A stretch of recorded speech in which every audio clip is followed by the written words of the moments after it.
ఉస్మానియా కళాశాలలో చాలామంది పీజీకి సంబంధించిన విద్యార్థులు వాళ్ళకు ఎగ్జామ్ ఫీజు తీసుకోవట్లేదని అయితే పెద్ద ఎత్తున నినాదాలు చేస్తూ వాళ్ళు వచ్చి మొత్తం కూడా కంప్లీట్గా రోడ్డు మీద బైఠాయించి వాళ్ళ నిరసన వ్యక్తం చేస్తున్నారు. వాళ్ళకి సంబంధించి వీసీ కావచ్చు, అదేవిధంగా చూసుకుంటే కాలేజ్ స్టాఫ్ కావచ్చు, ఈ పూర్తి మొత్తంలో ఇక్కడికి వచ్చి వాళ్ళకి హామీ ఇచ్చే వరకు కూడా ఎట్లాంటి పరిస్థితుల్లో కూడా మేము లేచి వెళ్ళే పరిస్థితి ఉందని కూడా అల్టిమేటం జారీ చేస్తున్న పరిస్థితి. మొత్తానికైతే కళాశాలకు సంబంధించే కాదు, పక్కనే ఉన్నటువంటి హాస్టల్లో కూడా చాలా పెద్ద ఎత్తున వాళ్ళకు ఇబ్బందులు ఫేస్ చేస్తున్నారు.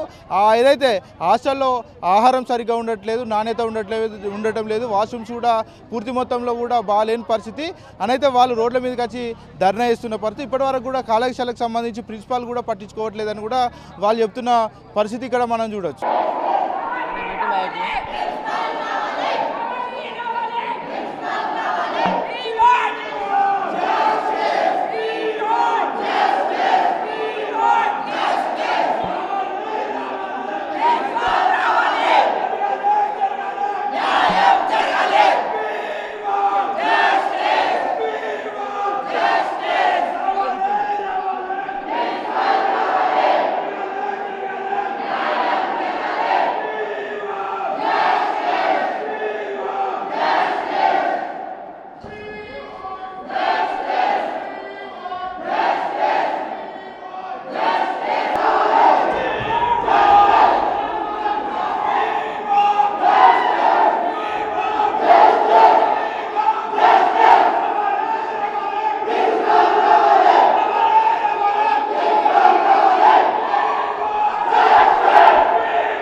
మాకు ఎగ్జామ్ ఫీ అలో చేయట్లేదు. ఎగ్జామ్ ఫీ పేమెంట్కి మాకు అలో చేయాలి, మాకు సెమ్కి రాయడానికి పర్మిషన్ ఇవ్వాలి. మేమందరం ఆస్పిరెంట్స్ జాబులు కొట్టుకోవడానికి మేము చదువుకున్నది. సో ఇన్ని రోజులు గ్రూప్స్ ఎగ్జామ్ ఉండడం వల్ల మాకు అటెండెన్స్ అనేది లాగ్ అయిపోయింది. సో దాంట్లో 75% అటెండెన్స్ మెయింటైన్ మేము చేయలేకపోయినాం. కాబట్టి ఇది ఒక్కసారికి మాకు పర్మిషన్ ఇవ్వాలి. నెక్స్ట్ నుంచి మాది హామీ, మేము రెగ్యులర్ వస్తాము. నెక్స్ట్ నుంచి మేము రెగ్యులర్ వస్తాం కాబట్టి మాకు పర్మిషన్ ఇవ్వండి. ఒకవేళ మేము రానట్టయితే మీరు అటెండెన్స్ చేయకపోతే మీరు అప్పుడు పర్మిషన్ ఇవ్వకండి, మేము దానికి మేము కూడా మేము సపోర్టిస్తాం. కానీ ఈ ఒక్కసారి ప్రతి ఒక్క విద్యార్థికి కూడా రాసే అవకాశం కల్పించాలి. విద్యార్థి జీవితాలు నాశనమే అవకాశం ఉంది. సెమ్ రాయకపోతే విద్యార్థి జీవితాలు నాశనం అయిపోతాయి. కాబట్టి ఇదొక్కసారి మమ్మల్ని అలో చేయండి. ఇదొక్కసారి కూడా మమ్మల్ని ఎగ్జామ్ రాయడానికి మమ్మల్ని అలో చేయాలని కోరుతున్నాం. సమస్యలు ఏమైనా ఉంటే అధ్యాపకుల దృష్టికో లేకపోతే ప్రిన్సిపాల్ దృష్టికో తీసుకెళ్ళాలి, కానీ రోడ్ల మీద వచ్చి బైఠాయింపులు చేయడం అసలు ఎందుకు? మేము ఇప్పటికీ ప్రిన్సిపాల్ దృష్టికి కూడా చాలాసార్లు తీసుకెళ్ళాము, కానీ ఎటువంటి స్పందన అనేది లేదు. ఇది రేపటికి లాస్ట్ డేట్ మాకు ఎగ్జామ్ ఫీ పేమెంట్ అనేది. సో ఈ రోజు మిస్ అయితే కనుక మాకు ఎగ్జామ్ ఫీ అనేది పేమెంట్ చేయడానికి అవకాశం లేకుండా పోతుంది. ఎగ్జామ్ ఫీ మేము రాలేకపోతున్నాం. కాబట్టి ఇదొక్కసారి మాకు అవకాశం కల్పించి ఇదొక్కసారి కూడా మమ్మల్ని రాసే విధంగా మాకు పర్మిషన్ ఇవ్వాలని మేము ప్రిన్సిపల్ గారిని గౌరవంగా కోరుచున్నాం. కూడా చాలా వరకు సమస్యలు ఉన్నాయని కూడా మహిళా విద్యార్థులు కూడా చెప్తున్న పరిస్థితి. ఏం చెప్తున్నారు? రూల్స్ అంటే ప్రతి ఒక్క దాంట్లో కూడా రూల్స్ ఉండాలి. ఓన్లీ అటెండెన్స్ ఒక దాంట్లో రూల్స్ మెయింటైన్ చేసే కాదు, ప్రతి ఒక్క దాంట్లో కరెక్ట్గా రూల్స్ అనేది మెయింటైన్ చేయాలి. హాస్టల్లో కూడా వాష్రూమ్స్ కరెక్ట్ లేదు, మెస్ సరిగ్గా లేదు, ప్రతి ఇక్కడ లైట్స్ లేవు చాలా మందికి. సో రూల్స్ అంటే ప్రతి దాంట్లో మెయింటైన్ చేయాలి. ఒక అటెండెన్స్ రూల్స్ మెయింటైన్ చేసి ఎట్లా? సో ప్రతి దాంట్లో రూల్స్ మెయింటైన్ చేయండి, అప్పుడు మేము కూడా రెగ్యులర్ క్లాసెస్కి వస్తాం. మీరు చెప్పండి బ్రదర్, అసలు ఎట్లాంటి ఇష్యూస్ ఫేస్ చేస్తున్నారు హాస్టల్స్లో కావచ్చు, కాలేజ్లో కావచ్చు? మేమైతే చాలా ప్రాబ్లమ్స్ ఫేస్ చేస్తున్నాం బ్రదర్. మాకు మొన్నటి వరకు మేము ఎన్నిసార్లు ప్రిన్సిపల్ ఆఫీస్కి వెళ్ళినా ఏమాత్రం పట్టించుకోలేదు. ఫస్ట్ 75% అన్నారు, తర్వాత 65% అన్నారు, తర్వాత మళ్ళీ 50% అని ఇప్పుడు పొద్దునేమో 40% అంటుండు. అసలు ఏం రానోడు 0% ఉన్నాడు, ఎట్లా ఆడు ఎగ్జామ్ ఎట్లా రాయాలి, నెక్స్ట్ సెమ్కి ఎట్లా డినైన్ అవ్వాడు? ఇవన్నీ ఎవరి ప్రాబ్లమ్ సాల్వ్ చేయాలి. మార్నింగ్ నుంచి మేము కూర్చొని ఎన్నిసార్లు పిలిచినా కానీ బయటికి రావట్లేదు ప్రిన్సిపల్. ఇది ఎవరి బాధ్యులు? స్టూడెంట్స్కి ఎంత అన్యాయం జరుగుతుంది. ఇంతమంది వెయిట్ చేస్తున్నాం మేము ప్రిన్సిపల్ కోసం. బయటకు వచ్చి ఒకసారి మాట్లాడితే ఏమవుతుంది? దీనికి ఖచ్చితంగా మీరు ప్రిన్సిపల్ని పిలిచి మాట్లాడే బయటికి. ఎంతమంది ఉండొచ్చు బాధితులు? మొత్తం 200 మంది దాకా ఉన్నాం బ్రదర్. 350 మంది దాకా ఉన్నారు బయట. వాళ్ళందరూ ప్రాబ్లం ఫేస్ చేస్తున్నారు. ఎవరికి వెబ్సైట్ ఓపెన్ అవ్వట్లేదు. నియర్లీ 15 days నుంచి వెబ్సైట్ ఒక్కసారి ఓపెన్ చేసినా కానీ వెబ్సైట్ అనేది ఓపెన్ అవ్వట్లేదు. వెబ్సైట్ ఓపెన్ కాకుండా మళ్ళీ ఎక్స్ట్రా ఫైన్ తోటి 300 ఎక్స్ట్రా ఫైన్, మళ్ళీ వేరే డిపార్ట్మెంట్ వస్తే దానికి 250 ఫైన్, అన్ని 3000 ఫీజు కట్టాలని చెప్పేసి ఘోరంగా బాధిస్తున్నారు మమ్మల్ని. వెబ్సైట్ అస్సలు ఓపెన్ కాలేదు. ఇదే ఫస్ట్ టైం బ్రదర్. ఎప్పుడు మాకు ఇలా జరగలేదు. వేరే ముందు బ్యాచ్లు చాలా బ్యాచ్లు వెళ్ళినాయి, వాళ్ళకి ఎవరికి ఇలా జరగలేదు. 0% అటెండెన్స్ ఉన్నా, ఎవరు కాలేజీకి రాకపోయినా కానీ వాడిని అటెండెన్స్ వేసి సెమిస్టర్లు రాపించారు. ఇప్పుడు ఒక్కసారి మమ్మల్ని అలౌ చేయమంటే అలౌ చేయట్లేదు. ఎందుకు మాకు ఈ విరక్షత మా మీద? మేము అప్పటి నుంచి పోరాడుతున్నాం. మాకు ఖచ్చితంగా న్యాయం జరిగే వరకు మేము ఇక్కడ నుంచి కదలం. మొత్తానికైతే వాళ్ళకి సంబంధించి ఏదైతే సమస్యలు ఉన్నాయో అంటే వాళ్ళకి సంబంధించి ఏదైతే ఎగ్జామినేషన్ ఫీజు ఇప్పటి వరకు కూడా తీసుకోలేదు, దానివల్లనే మేము రోడ్ల మీదకి వచ్చి బైఠాయింపు చేస్తున్నామని కూడా చెప్తున్న పరిస్థితి. చెప్పండి అమ్మా మేడం, చెప్పండి ఎట్లాంటి ఇష్యూస్ ఫేస్ చేస్తున్నారు, ఎగ్జామినేషన్ ఫీజు ఎందుకు తీసుకోవట్లేదు? సార్ అంటున్నాడు 40% అటెండెన్స్ కావాలని చెప్తున్నాడు. ఇంతకుముందేమో 70 అన్నాడు, 40కి వచ్చింది, 65 అంటాడు. మళ్ళీ ఇప్పుడేమో డిసెంబర్ 20 నుంచి లెక్క పెడతాను అంటాడు. అదేదో అందరికీ చేస్తే అయిపోతుంది కదా. రేపే లాస్ట్ డేట్ ఉంది, మేము ఎట్లా కట్టుకోవాలి చెప్పండి? ఆర్ట్స్ కాలేజ్లో అసలు అటెండెన్స్ ఉండదు. రూల్స్ అండ్ రెగ్యులేషన్స్ ఇప్పుడు మాట్లాడి ఇప్పటి నుంచి వేయొచ్చు కదా, అదేదో ఇప్పటి నుంచి పెట్టొచ్చు కదా. వస్తామని చెప్తున్నాం, అది కూడా కన్సిడర్ అయిపోతే ఇంకెందుకు? రాని వాళ్ళకి వేసిండ్రు, వచ్చిన వాళ్ళకి వేస్తలేరు. అదేంది మరి, ఎందుకు అంత పార్షాలిటీ? అందుకని మేము నిరసన తెలియజేస్తున్నాం. అవకతవకలు జరుగుతున్నాయి అనుకుంటున్నారు ఈ విషయం. అవతవకలు జరిగినందుకే మేము వస్తున్నాం. వేరే వాళ్ళకి రాని వాళ్ళకి వేస్తున్నారు, ఫేవర్గా ఉంటున్నారు. మరి మేము వచ్చిన వాళ్ళకి అసలు లేనే లేదు. అదేదో ఇది ఒక్కసారికి కన్సిడర్ చేస్తే అయిపోతుంది కదా, నెక్స్ట్ టైం మేము మెయింటైన్ చేసుకుంటాము.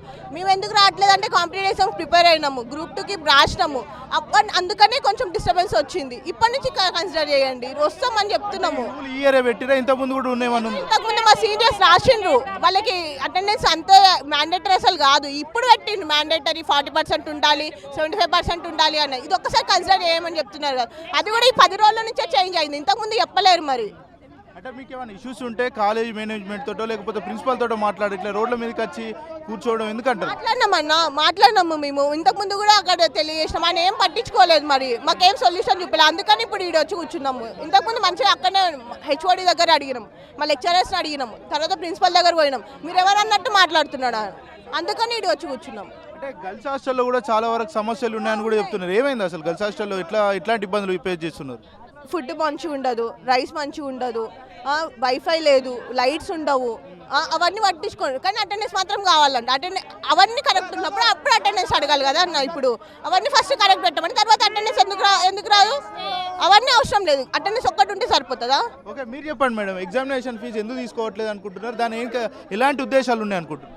మాకు అటెండెన్స్ షార్టేజ్ ఉందని చెప్పి ఎగ్జామ్ ఫీజు తీసుకోవట్లేదండి. ఇప్పటికీ లేట్ ఫీతో ఉంది టైము, అది కూడా అయిపోతుంది, అసలు తీసుకోవట్లేరు. మెయిన్గా మేము ఏంటంటే నిరుద్యోగులం కాబట్టి Group 2కు ప్రిపేర్ అయినా, డిసెంబర్లో ఎగ్జామ్ వరకు Group 2కు ప్రిపేర్ అయ్యి వివిధ కోచింగ్ సెంటర్లలో 1000 ఫీజులు పెట్టి మరీ ప్రిపేర్ అయ్యి వచ్చి ఆ తర్వాత నుంచి అటెండెన్స్ కండక్ట్ చేసినా కూడా మధ్యలో సంక్రాంతి సెలవులని అదని ఇదని కొన్ని సమ్వాట్ ప్రాబ్లమ్స్తో 40% అయితే లేదు. అయితే ఈ 40% కూడా అవసరం లేదు, ఈసారికి మమ్మల్ని ఎక్స్క్యూజ్ చేయండి, నెక్స్ట్ టైంకి మేము ఇది రిపీట్ చేయమని చెప్తున్నాం సార్.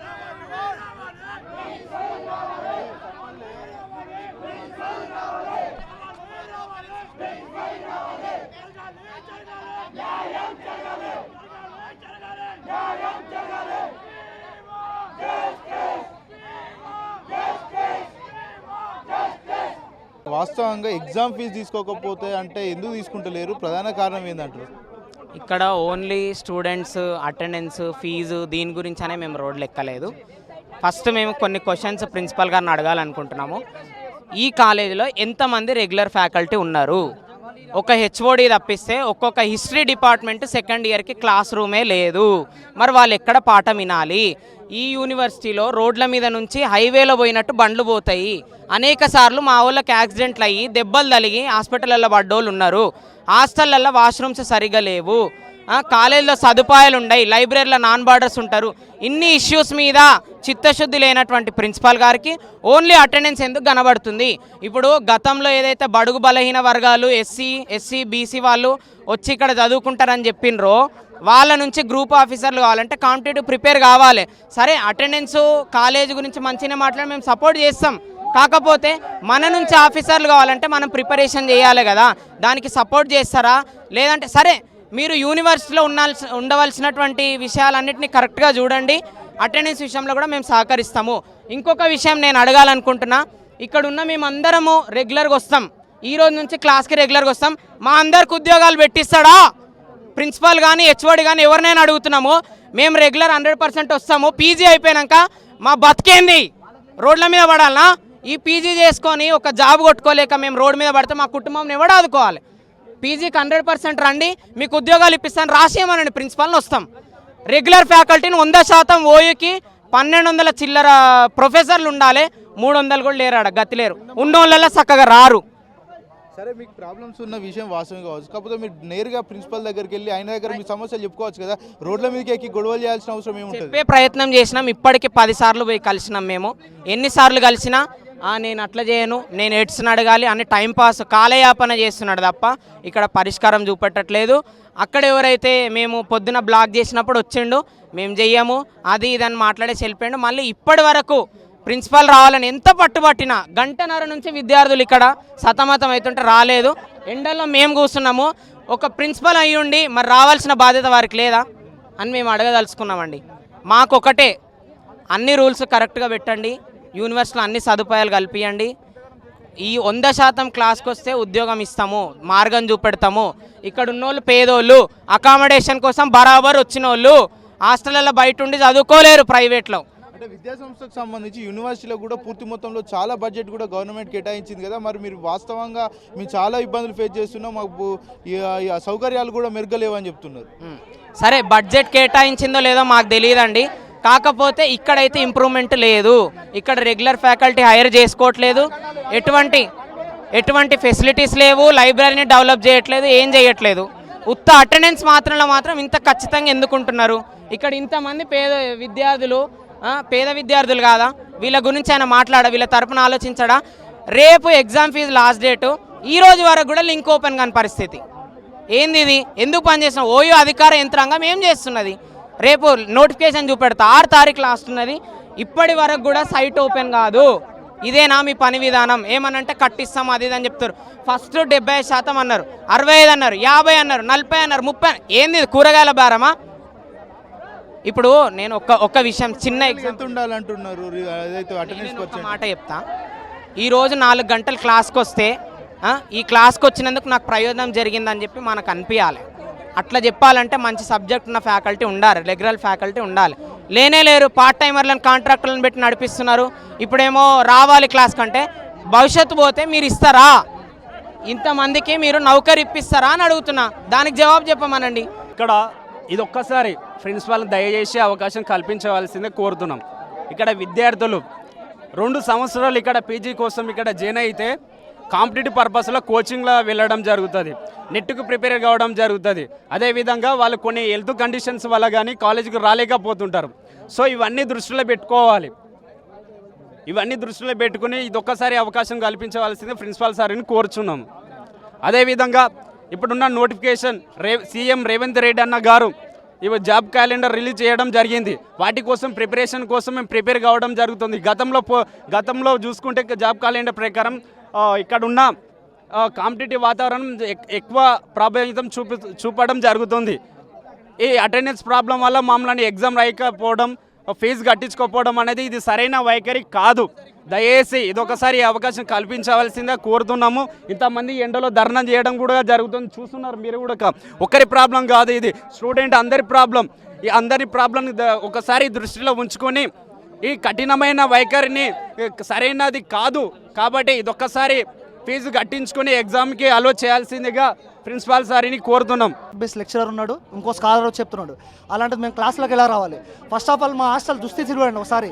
మా హాస్టల్ అసలు శిథిలా వ్యవస్థకు వచ్చింది. మా మెస్ అయితే ఒకరోజు నానెత్తి మీదే ఊడిపడ్డది. అలాంటిది ఎలా రావాలి మేము కాలేజ్కి రోజు? అసలు ఫస్ట్ వాళ్ళు ఫెసిలిటీస్ అన్ని కరెక్ట్ పెట్టామను అప్పుడు కాలేజ్కి వస్తాం మేము. అంతవరకు మేమైతే కాలేజ్కి రాము. అసలు ఇలానే ఉంటుంది క్యాంపస్ అంటే. మేమందరం కాంపిటేటివ్ ప్రిపేర్ అవుతున్నాం. మేము ఇప్పుడు కాలేజ్కి రావడానికి మాకు టైం సెట్ అవ్వదు. అది కూడా మేము ఇప్పుడు 20-30% మెయింటైన్ చేసినా కూడా మమ్మల్ని అలో చేయట్లేదు. మాకైతే ఖచ్చితంగా హాల్ టికెట్ ఇవ్వాలి, ఎగ్జామ్ ఫీజు పే చేయడానికి ఛాన్స్ ఇవ్వాలి. మాకైతే కూడా మన కాలేజీలో ఎటువంటి రూల్ లేదు. మా సీనియర్స్ కానీ ఎవరు కానీ పాస్ అయ్యారు, జాబ్ చేసుకుంటూ వచ్చారు, పాస్ అయ్యారు, వెళ్ళిపోయారు. కానీ సడన్గా ఇది ఎక్కడిది? అందులో ఎక్కడ స్టార్ట్ నుంచి పెట్టారా? ఇది ఏమన్నా ఈ 10 days ముందు నుంచి అటెండెన్స్ ఉంటేనే వస్తుంది, అటెండెన్స్ ఉంటేనే రాపిస్తారు ఎగ్జామ్ ఫీజు అంటే. ఇంతకుముందు ఎగ్జామ్ ఫీజుకి అటెండెన్స్కి అసలు సంబంధం లేదు. ఇప్పుడు ఎట్లా వచ్చింది సంబంధం? అటెండెన్స్కి ఇప్పుడు ఇట్లా డబ్బులు పెడుతున్నారు. మళ్ళీ ఇప్పుడు చాయిస్ ఇచ్చినాక కూడా లేట్ ఫీ అని 300 వేస్తున్నారు. దాని తర్వాత మాది వేరే యూనివర్సిటీ డిగ్రీ, ఇప్పుడు వేరే యూనివర్సిటీ మైగ్రేషన్ సర్టిఫికేట్ లేకపోవడం వల్ల మళ్ళీ దానికి 250. ఇవన్నీ మేము ఏ నుంచి పట్టుకురావాలి? ఇంట్లో అనే పరిస్థితి లేదు మాది. పరిస్థితి లేనప్పుడు అలో చేయాలి కదా. ఇప్పటి వరకు లేనిది ఇప్పుడు ఎక్కడి నుంచి వచ్చింది? ఎప్పటి వరకు వచ్చింది? ఎగ్జామ్ ఫీ తీసుకోవట్లేదు. ప్రిన్సిపల్ సార్ని అడిగితే ఓన్లీ 40% ఉన్న వాళ్ళకి అలో చేస్తాం అంటున్నారు. సార్ మేము ఏదో బయట ఊరికే తిరుగుతూ కాలేజ్కి రాకుండా ఉండలేదు. మేము ఎగ్జామ్స్కి ప్రిపేర్ అయినా ఓకే, అది మా తప్పు అని మాకు అర్థమవుతుంది. నెక్స్ట్ టైం నుంచి వస్తామంటున్నాం. ఈ ఒక్కసారికి వదిలిపెట్టిందంటే అది కూడా కుదరదు అంటున్నారు. జైల్లో మరణ శిక్ష విధించిన వ్యక్తులకు కూడా ఒకరోజు ఒక చివరి కోరిక ఏమని అడుగుతారు, వాళ్ళ కోరిక తీరుస్తారు. సార్ మేము స్టూడెంట్స్ మా ఈ ఏకైక కోరిక తీర్చలేకపోతున్నారు సార్, ప్లీజ్ మమ్మల్ని అలో చేయాలి. ఇంకా హాస్టల్లో మా స్టడీ హాల్లో లైట్స్ లేవు, చీకట్లో చదువుకుంటున్నాం. అది మేము అడిగితే దాన్ని ఫండ్స్ లేవు, అది లేదు ఇది లేదు అనుకుంటూ తీర్చడం లేదు. కానీ మా ఈ చిన్న చిన్న మిస్టేక్ని పట్టుకొని మా అటెండెన్స్ లేదని ఫీ తీసుకోవట్లేదు. సార్ మీ మిస్టేక్స్ ఉన్నాయి అండ్ మా మిస్టేక్స్ ఉన్నాయి. ఈ ఒక్కసారి మమ్మల్ని వదిలిపెట్టి ఓన్లీ ఎగ్జామ్ ఫీ తీసుకోవాలి. మేము అడిగిన ప్రాబ్లమ్స్కి తొందరగా సొల్యూషన్ ఇస్తలేరు సార్. మీ ఒక్కదానికి మేము నెక్స్ట్ టైం నుంచి చేస్తాం అన్నా కూడా మీరు సాల్వ్ చేస్తలేరు. ప్లీజ్ సార్ కన్సిడర్ చేయండి. నా పేరు మహేశ్వరి, నేను సంస్కృత్ డిపార్ట్మెంట్ చదువుతున్నా. అండ్ నేను బ్లైండ్ అనమాట. సో ఎక్కువ స్పోర్ట్స్ ఆడతా, సో స్పోర్ట్స్కి వెళ్తా అనమాట. అటెండెన్స్ తక్కువ వేసేది, సో ఫీజు కట్టని ఎగ్జామ్ రాయనివ్వము, ఫీజు ఇన్వాలిడ్ అని వస్తుంది. బ్లైండ్స్కి కూడా నార్మల్స్ లాగా చూస్తే ఇట్లా సార్ కొంచెం ఎక్స్క్యూజ్ చేసి రాయనివ్వండి ఎగ్జామ్స్.